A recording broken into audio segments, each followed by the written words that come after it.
Hi, my name is Jeff Fretz. Welcome to Axries News Broadcast.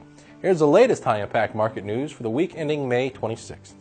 Investors continue to weigh the possibility that the Fed's $85 billion a month asset purchase program could be scaled back after Chairman Ben Bernanke said Wednesday that a decision could be taken in the next few meetings. The comments came during testimony on the economy and monetary policy to the U.S. Joint Economic Committee in Washington. BOE minutes unveiled that all 9 MPC members voted for keeping the bank rate unchanged at 0.5%, a record low since March 2009. Yet 3 out of them, including Mervyn King, voted for expanding the asset purchase program by £25 billion to £400 billion. As UK's economic recovery remains fragile, it is expected that the central bank would need to expand asset purchases further later this year. Coming fundamental news for the week starting May 27th. In the week ahead, volumes look likely to remain thin on Monday, with public holidays in the UK and the US. Investors will be looking ahead to data on the preliminary US GDP on Thursday.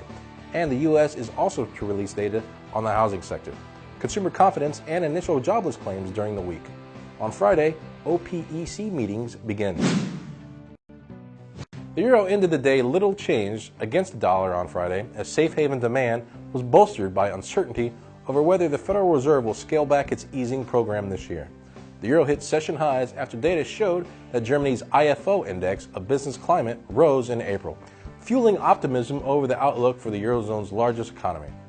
Investors will be looking ahead to U.S. data on the housing sector, consumer confidence, and initial jobless claims. The Eurozone is to release data on consumer inflation and unemployment rate. The dollar ended the week sharply lower against the yen on Friday, amid speculation that the Federal Reserve will scale back its asset purchase program this year. The Bank of Japan left monetary policy unchanged following its policy meeting on Wednesday. In a widely expected decision, the bank also upgraded its economic outlook, saying growth had started picking up. Investors will be looking ahead to BOJ minutes as well as data on Japanese retail sales.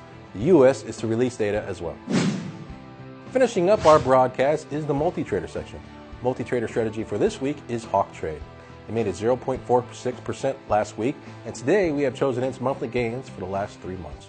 The strategy managed to stay profitable during the last 3 months, gaining from 1 to 3% with stable performance during the last couple of years.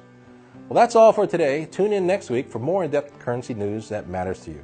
Don't forget to check us out on Facebook and Twitter. Goodbye.